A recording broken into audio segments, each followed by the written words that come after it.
फक्त एका दिवसाची पूजा आणि आयुष्यातील आजार, दोष आणि अडचणी दूर होतात असे म्हटले जाते. हा दिवस कोणता आणि या दिवशी सूर्यदेवाची उपासना का केली जाते? चला जाणून घेऊया रथसप्तमीचं संपूर्ण महत्व. माघ महिन्याच्या शुक्ल पक्षातील सप्तमी तिथीला रथसप्तमी साजरी केली जाते. या दिवसाला अचला सप्तमी असेही म्हटले जाते. हिंदू धर्मात रथसप्तमीला खूप महत्व आहे. हा दिवस आरोग्य सप्तमी म्हणूनही ओळखला जातो, कारण या दिवशी सूर्यदेवाची पूजा केली जाते. असं मानलं जातं की या दिवशी मनापासून सूर्यदेवाची उपासना केली तर सर्व मनोकामना पूर्ण होतात. मकर संक्रांतीपासून सुरू झालेला हळदी कुंकवाचा समारंभ हा रथसप्तमीच्या दिवशी संपतो. हा दिवस खूप पवित्र मानला जातो. या दिवशी स्नान, दान, होम आणि पूजा केली जाते, तर त्याचं फळ कित्येक पटीने मिळतं असं मानले जाते. रथसप्तमीशी एक महत्वाची कथा जोडलेली आहे. एकदा भगवान श्रीकृष्णांचे पुत्र सांब त्यांच्या शारीरिक सामर्थ्यावर खूप गर्व करू लागला. तो सतत इतरांचा अपमान करत असे आणि वाईट वागण्यात तो कधीही मागे हटत नसे. एके दिवशी दुर्वासा ऋषी भगवान श्रीकृष्णांना भेटायला आले. ते खूप दुर्बल दिसत होते. त्यांना पाहून सांबाने त्यांची चेष्टा केली आणि त्यांचा अपमान केला.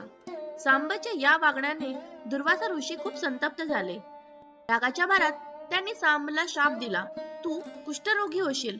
काही काळानंतर सांबला हा रोग झाला. त्याची अवस्था पाहून श्रीकृष्णांना खूप दुःख झाले. श्रीकृष्णाने सांबला सांगितलं, रथसप्तमीच्या दिवशी सूर्यदेवाची मनापासून उपासना कर. वडिलांची आज्ञा मानून सांबने रथसप्तमीच्या दिवशी भगवान सूर्यांची पूजा केली. काही काळानंतर तो रोगातून मुक्त झाला. तेव्हापासून रथसप्तमीच्या दिवशी सूर्यदेवाची उपासना करण्याची प्रथा सुरू झाली. असे मानले जाते, या उपासनेमुळे कुंडलीतील सूर्याशी संबंधित सर्व दोष दूर होतात. व्यक्ती रोगमुक्त होते. तसेच पैशांची, संपत्तीची आणि मुलांशी संबंधित कोणतीही समस्या येत नाही.